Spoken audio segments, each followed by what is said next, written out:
Hello viewers, I face problem on my C drive or Windows 11. So I search and find 4 methods within the Windows. The first step can be solved in the window within its own resources. The second one, software update. And the third one, format but without erasing everything. And the last one, erase everything. So I choose the third one. So now let's go to Windows, click on it and go to settings.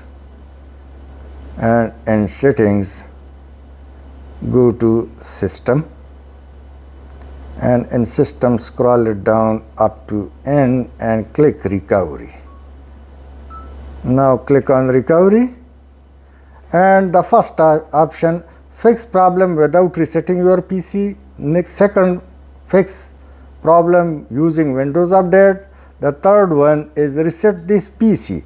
So I don't use about to and click on reset this PC.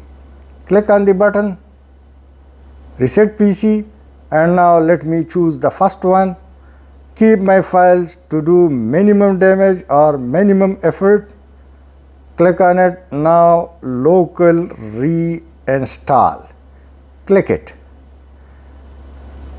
And now after that we will simply click next. You can also change the setting if you require.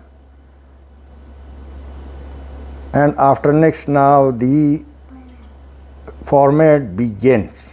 Now limited data would be erased. So click reset.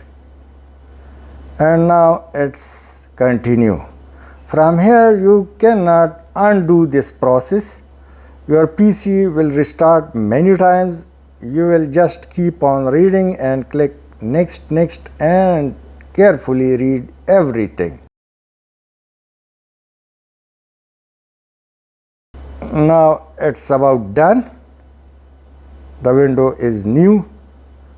Icons are absent, so let me right click, personalize, and then go to themes,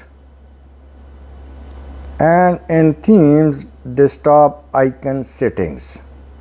Click on it, and now computer users file, recycle, control panel. It's up to you which icon you require at your desktop.